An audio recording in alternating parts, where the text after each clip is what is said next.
হাম ও উপসর্গে গেল ২৪ ঘন্টায় সিলেট, রাজশাহী ও ময়মনসিংহে আরও ৪ শিশুর মৃত্যু হয়েছে। Sylhet MG Osmani medical college হাসপাতালে চিকিৎসাধীন অবস্থায় মারা গেছে ২ শিশু।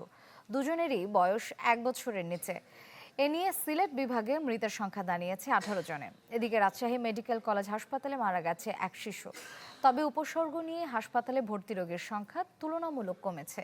এছাড়া ময়মনসিংহ মেডিকেল কলেজ হাসপাতালে হামের উপসর্গ নিয়ে মারা গেছে আরও ১ শিশু।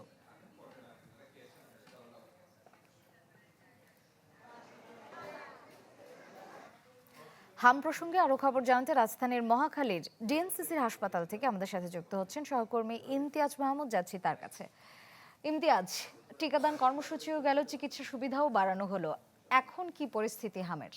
শ্রেয়া, টিকাদানের কর্মসূচি তো একযোগে প্রায় ২০ এপ্রিল থেকে দেওয়া শুরু করেছে সারা বাংলাদেশে, কিন্তু সেটার পরও কিন্তু মৃত্যু কিন্তু কমে নেই।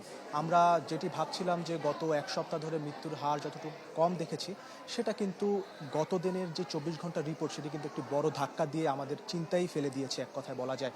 অর্থাৎ গত ২৪ ঘন্টায় ১৭ জনের মৃত্যু, যেখানে ১৫ জন হামের উপসর্গ এবং বাকি যে ২ জন তারা কিন্তু একেবারেই হামের উপসর্গ নিয়ে নিশ্চিত হামের উপসর্গ নিয়ে মারা গেছে। এবং আমি এখন আছি ডিএনসিসি কোভিড-১৯ ডেডিকেটেড যে হাসপাতালে, যেখানে দেখতে পাচ্ছেন যে এই যে শিশুদের যে ওয়ার্ড, সেই ওয়ার্ডে কিন্তু একেবারেই পরিপূর্ণ রয়েছে এবং এখানে ছোট ছোট বাচ্চারা কষ্ট পাচ্ছে। একই সাথে দেখা যাচ্ছে যে তারা নিবুলাইজারের মাধ্যমে অক্সিজেন থেকে শুরু করে নাকে অক্সিজেনের ব্যবস্থা করা হয়েছে।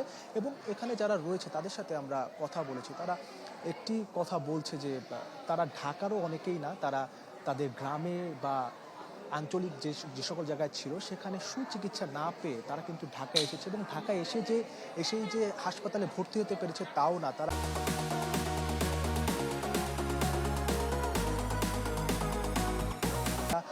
বলছে যে তারা ১ থেকে ১০টি পর্যন্ত হাসপাতাল ঘুরে বেরিয়েছে, মানে অক্লান্ত পরিশ্রম করছে, তারপরও তাদের শিশুদের কিন্তু ভর্তি করতে পারেনি। পরবর্তীতে এসে এই হাসপাতালে অনেকে ভর্তি করেছে এবং এই হাসপাতালের গত ২৪ ঘন্টায় ৪৫০ জনের মতো এখন পর্যন্ত ভর্তি রয়েছে।